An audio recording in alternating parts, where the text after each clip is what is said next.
starting off with employment, right? So AI is often talked about as competing for jobs with humans. I think for the kinds of ways in which AI is currently helping us, it seems to be sort of, if it's going to be competing with any jobs, it's sort of like the entry-level jobs, i.e. the jobs that you or your peers would be vying for as you're coming out of college and into the working world. So I guess first starting with that, like I'm curious as young students, early career, coming into your early career professions, like how much of that kind of fear or concern is factoring into your minds and the minds of your peers?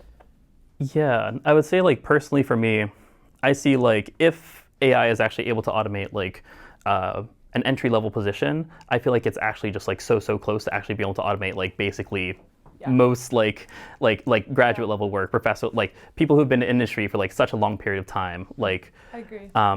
Like I think the gap between like these two levels is actually quite small, and I think there's also a very critical level of like when will AI be able to automate AI R&D, right? Be able to do research and development on its own. In which case, it's just like currently there's like only a finite number of like AI researchers in the world, and only a few of them are actually super capable. And like if you actually have AI that's able to automate AI R&D, you can directly translate money into AI researchers and be able to create like, I don't know, what it was Amadei that said like a country full of geniuses in a data center or something, right? And none of those geniuses are human, which is, That's Dario Amadei, head of Anthropic that you're referring to, right? Yeah, exactly. So it's like, I feel like if I am going to be in a position that is like automated away, I feel like we're probably like months or just like a year or two away from like actual like full scale like intelligence on the level of like top level professionals in every single field.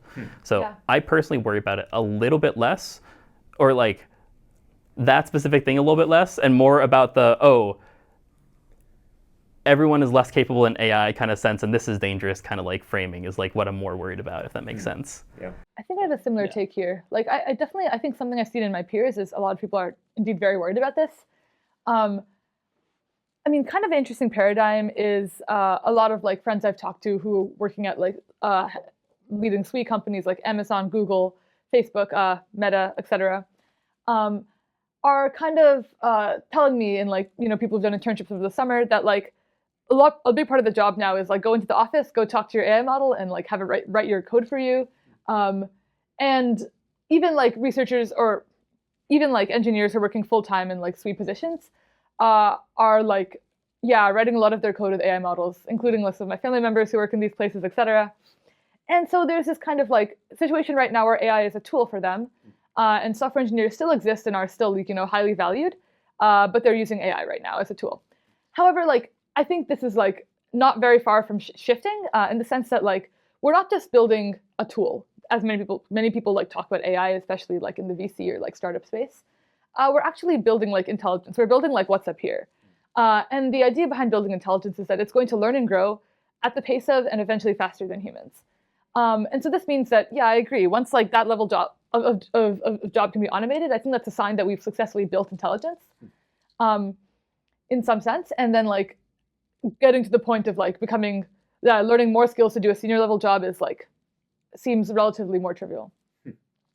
So the concern around it being just for entry-level jobs is in a way a very temporary one, because if it can get there, it can get kind of anywhere quite quickly. Yeah, or at least like in my theory. I think like also the reason why we're seeing like a big constraint in like entry-level positions right now is not because AI is actually able to fully automate those positions. It is true like a lot of people are using AI tools in their workflow, and like senior level people are getting like less use out of them. I think the reason why we see this in the economy right now is because people are speculating on the fact that AI is going to grow like faster, and they don't want to employ someone and give them all the employment benefits and then have to like fire them in like a later case and have to deal with like PR, like settlement packages, etc. Like I think they're like very purposely trying to like reduce the number of new people that are coming in because of the speculation on what AI is going to become.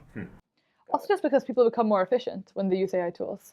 Though I do think that argument for efficiency is kind of like maybe like a bit of a fallacy in the sense that like if one company becomes more efficient, so do the rest, and then like they all want to like grow even more efficient, which means hiring more like human and AI pairs, and so on and so forth, until like I think, yeah, the shift really comes when that human is no longer really needed as nearly as much in the loop. When you can have, instead of like, one human in their AI workflow, you can have like a team of like 20 different AI models and like one human supervisor, kind of running the game. I wonder if I'm curious from like a generational perspective, right? No generation is a monolith, but I think it is interesting that a lot of that, you mentioned Dario Amodei, Mark Zuckerberg of Meta, Sam Altman and so forth. They're like my generation, right? Like late 30s, early 40s, right? They kind of grew up in kind of like the internet boom 1.0, right? Yep. A lot of the folks who are, well, I'll put it this way. Often we look to the younger generations, right, who have maybe a larger concern about kind of these questions to sort of like lead the charge and in a way save us. You see that a lot with like, campus activism and so forth. That said, when you look at the engineers at these companies, a lot of them are your peers, right? They're folks, I literally was at a AI research kind of training last week where they said, the person on this paper actually was at OpenAI before coming to MIT, but after graduating high school, right? Like they weren't even a freshman yet and they were already contributing, right, to this technology. So yeah, I'm curious, like, is your generation going to be the one who saves us from the risks of AI safety? Is there even a shared perspective among, you think, your generation, or is that just like a silly question and there's... It's interesting. I think that our generation is like,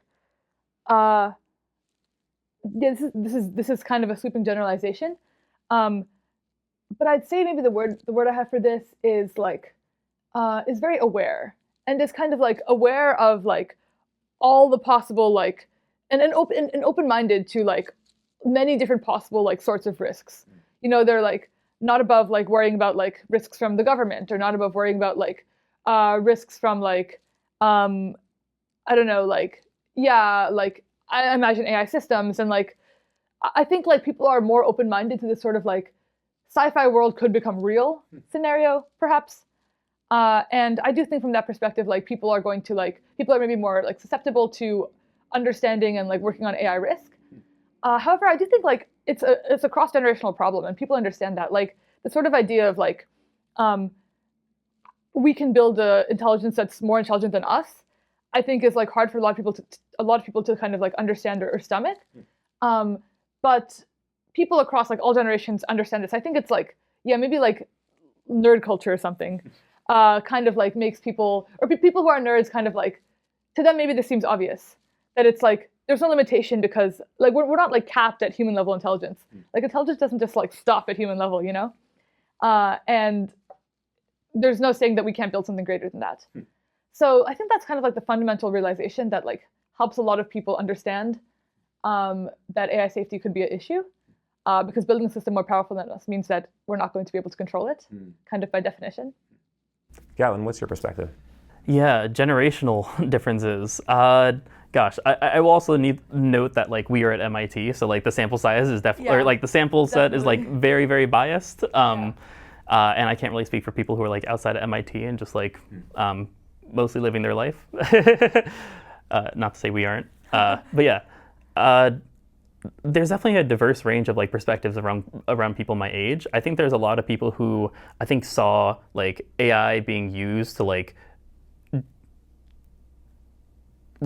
steal intellectual property for the most part, be able to replicate like art styles, create music, and all these different things. And I think these like very humanistic type people, who also tend to be like, I think, more humanist, more like I think like on the like societal left, or culturally left, are very much like against AI systems. And I think like there's like some kind of closeness here where it's like if you're against AI systems, you also think that like also the hype around them is like not going to be like real or something. So I think there's like maybe a group of people here who think like, oh, AI systems are bad and AI systems will not live up to the hype or be as capable as they will be.